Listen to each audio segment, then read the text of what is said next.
taking it run so I can see what I've done. We're running? Yeah, it says poor connection. We're live? Yeah. Alright guys, we're live here at Olympus Reptiles, and of course it's me, it's Matt. Couple quick things. It's going to be another egg cutting video.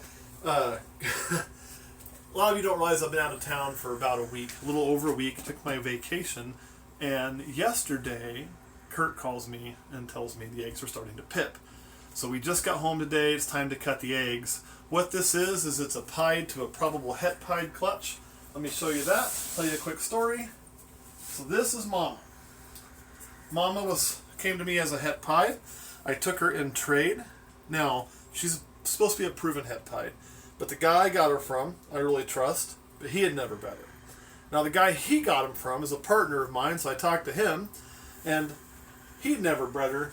He'd got her from a guy as part of a group who had said it was a proven het pied. Don't know that guy, so I consider it not proven until I've proved it out or can say it for sure. This was who we bred it to, our male. Really nice. It's a pied. So, what we're going to have is either an entire clutch of het pied or a clutch that's a mix of pied and het pied. And frankly, I don't know. Kurt told me one pipped and that one looked normal. I said, you know what? I'm going to be home tomorrow. Just let me know if they're healthy, but don't tell me what they are. And he hasn't told me what they are, so I have no idea if I'm going to be disappointed or I'm going to be happy. Some of you may know by the name of the video, but I honestly don't know what he chose to name it. On a little side note, while I get ready here, one really cool thing did happen on vacation. I talked to Question Girl, who's here. Hi, Question Girl. Hi. And Question Girl agreed to actually marry me, so you can question her intelligence for doing that if you want. But Question Girl and I are now officially engaged. So, that happened. And let's get on now that I'm all disinfected with the egg cutting. If I seem a little rushed, it's because I really want to know if we hit the pieds, because I've never hatched pieds. It'll be my first ever time hatching them. So bring out the clutch. Yeah. Bring out the clutch. Bring out the clutch. Okay. You can see most of these, I think all of them are pipped on their own, actually. It looks like it. I don't see a single egg that hasn't. So what we're going to do is just get a look in. That one looks like a normal. Was that the first one, Kurt? No. Great. So, 0 for 1. 0 for 2, because I know there's another one that's not pied. That's a normal too. That's not making me feel good. This one looks like a normal.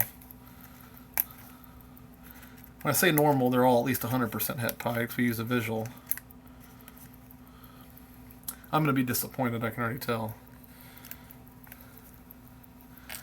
And this is why you never bank on a het proving until you know where it came from. Another normal. Another normal. The good news is, when I took this het in trade, I didn't give enough trade on it as I would have proven het pied, because it wasn't proven to me. Hi, little guy. You look normal in the face. Because you never know. So, I may have overpaid a little bit for a big normal female, or I either underpaid a lot for a het pied. And it's starting to feel like I most likely overpaid for a big normal, slightly. Yep, that's the way it's going. Because this will be a normal too. Yep. Well, this is sucking. Yep, total suck fest. Another normal right there.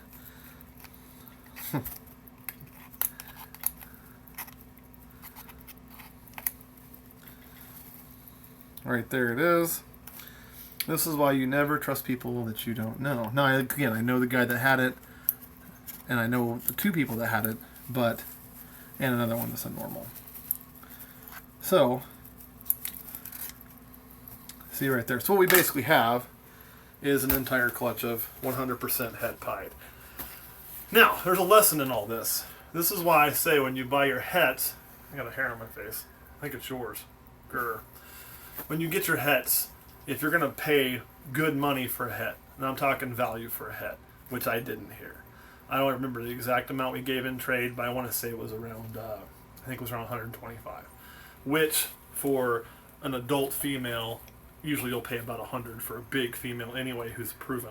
So we gave slightly more than that for the risk. Now, for an adult proven het pied female, you're going to pay a lot more for that. So I'm not really, well, I'm disappointed that it didn't prove out. I'm not overly hurt from the money invested. It's more of a time on a gamble.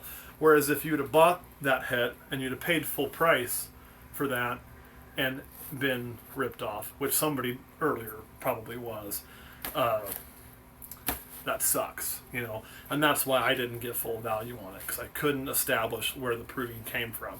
And obviously where it came from was a guy who was less than scrupulous originally, because we would, and there is also a chance it still is a het pied and we just completely missed the odds. But I can guarantee you I will not be putting a pied to that snake again. Not a chance in the world. Can you put a pied to these offspring as they grow older then? Yes, I could. Can you do a holdback should one of them be a female? Yes, this offspring will all be 100% het pied, guaranteed. And that's also why I used a visual pied male, because I knew worst case scenario, I would at least get hets, 100% hets. Where if I would have used a het pied male, then I wouldn't know if I just missed the odds, if my male was the issue or my female was the issue. So I always want one visual. So that's kind of where we're at on there. Now, is that female worthless now? Absolutely not. What I'll do is I'll pair her to multiple gene males, 3 and 4 gene males, make a lot of base combos and things of that nature in the future with her, and she'll get to stay here and still work because she produced 9 healthy eggs. Had she had a small clutch of 3 or 4 eggs, I'd probably sell her off and not keep her. But any female that lays this many eggs always has a value to me. So, well, that sucks. There is good news. And that good news is we're not going to completely miss our pies this year. So I got this girl here, who you can see is getting really thick in the bottom there, getting close to time to lay. And she was also bred to a visual pied. So while I might have missed momentarily, I also hedged my bets to get pieds this year. That sucks. So, anyway, any questions? Someone asked, did the female have any markers? You can look at her, and markers are, you know, people tell you markers are the end-all be-all, and they're really not. And she is such an angry little female. And you can see she's got some tracks, but I didn't think they were overly strong markers, but I've also seen het pieds with no markers. You can see some tracking going through there, and you can see some tracking on the Schwarzenegger trail there. So she has some marks, not super strong, but they're there. But you can also have normal females with markers, and you can have hets that have no markers. I've seen both. So while the markers are an indicator, they're not guaranteed. And what she probably was a guy that probably originally bred her, bred some hets, looked, said, oh, it has markers. It's definitely a het pied. Figures he can see it and know it, claimed it to be 100% het pied, sold it off, or, you know, he just said it was a proven het pied to get more money out of it and is a complete lying douche, because those people do exist in the world too. It's unfortunate, but that's why I always tell you when you buy your hets, you have to go through a reputable source. And you're saying, well, obviously you didn't do that. Well, yeah, but I also paid just slightly more than normal female price. I didn't pay the, you know, $350 to $400 you'd pay for a full-size adult het pied female that's proven, because I couldn't verify it. What size tub did you use to incubate this clutch? Right there is the exact tub. You can just show it. And I've kind of gone to a lot of these larger tubs and the bigger clutches. I just find it works really well. I can get a lot of moisture in there. You can see how well those eggs did. And I think we're at day 56 when they started pipping on their own. So I've been really happy going to these. And you can again see this is a substrateless. Pull that rack out of there. Make a little bit of a mess. And I keep this really wet. And you can see, right? But I don't have to worry about it being too wet, because this will suspend them over that. And there you go. You don't have to worry about the moisture being too low or anything like that. We've put a lot of humidity monitors in a lot of our tubs we set up this way, and we usually run about 95 to 99% humidity, so it's been spot on. Yeah. Any more questions? Yeah, have you ever accidentally cut a snake while pipping with scissors? Nope, never done it. Never happened. These, I've all got plenty of room. They'd all pipped on their own. I've opened eggs much earlier than that, and I've never cut an animal. It's just a matter of being careful. And a lot of people use a razor blade. I don't like the razor blade. My hands aren't going to be good with one. I'd be more worried about cutting them with that. It's a comfort level for some. I also don't cut the entire top off the egg. Just a flap. And they'll sit in there and they'll come out when they're ready. These will probably all be out within the next 24 to 48 hours since they were pipping on their own anyway. So, any more? Yeah. Do you have any ivory pastels? Ivory pastels? I don't have any ivory pastels. I love pastel and I like yellow belly, but I haven't put them together yet to make any ivory pastels. What day of incubation did these pip at? Oh man, I'd have to look. We run our incubator. I didn't even bring my phone down here. Yeah, actually, it's listed on there. We were laid what day? Which clutch was this? This is going to be the het pied to pied, which is not a het pied. So clutch number 3. So they were laid on the 10th 410. of 410. And Kurt, what day did you say they started pipping? Yesterday, last night. Which would have been what, the 2nd? So they'd been the 2nd of June, or is that the 3rd of June? 3rd of June. So they began pipping on the 3rd of June, and by this evening, or now, they were all pipped. One of them just fairly recently, because Kurt had checked not too long ago and said 8 out of 9 had pipped. So they've all done it on their own now. Any more? So that would have been day like 58, 59 or so. I had them scheduled to cut on, what day does it say cut on there? Or did I write it on that one? Or just put it on my phone? You didn't. Yeah, I put on the end. I wrote 4, but I meant 6. They were scheduled to be cut on 6/7, which would have been day 60, I think. So it was like 55 days. Yeah. Any more questions? Yeah, they had a question for me. What's my favorite morph? I really like the clown, and then I also like Orange Dream. Kurt's a clown and orange dream kind of guy. All right, I won't keep you much longer, but this is one of those things too. You know, we started doing these live videos. It's been like a curse because since we started doing it, the odds have just really beat us up. But man, that's going to happen. And every now and then you're going to run into something like this.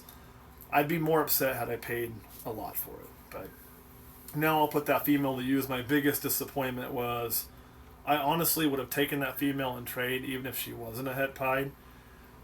It would have just been nice to know, because then I could have put something to her where I could have done better than making just a bunch of het pieds. But that's kind of the way it is. Something else that was asked is how many days off do you give your breeder males between females? Oh, you know, honestly, it kind of depends. I mix once a week, so my males, you know, I put them in there, and then I'll give them a chance to breed. If 3 or 4 days later go by, they're not locked up, I'll move them out. I'll then feed them. They take food, cool. This is all in one span of 1 week on feed day. Then I'll put them to the next female. So they may get 2 or 3 days off total, and that's about it. But I only try to go through one female a week. If they lock with the female that week, I typically put them back in their pen, and I start moving towards it next week and to mix them to the next female. So they get a couple days off. You know, if they aren't eating and they're starting to drop weight, I'll then shut them down for a while until they take several meals, and then I can start it back up again. But I do monitor their way through breeding season. So. Yeah. Are these snakes going to be available for sale? Yeah, I imagine I'll probably part with at least 8 of them, if not 9 of them. I'll probably part with 9 of them. They'll probably sell all of them. Prices will probably range from, I haven't really set them yet, but you know, they're all 100% het, and like I say, you saw the parents, so you know who Dad is, and that's the only only male I've ever paired her up with. So we'll probably be, you know, typical het pied prices, which will be a little more than normals, but not, you know, ungodly price. So we'll have to talk about whether we want to keep a female back or not, but I don't envision myself doing that. And I may wait to make that decision until after my female pieds hatch, because I am going to want some more female pieds. But I'll probably just keep one of those offspring. Any more questions? Yeah. Are you going to be going to Repticon or any other upcoming reptile expos? We will. We will be going to some. I don't know about Repticon. Where's Repticon at?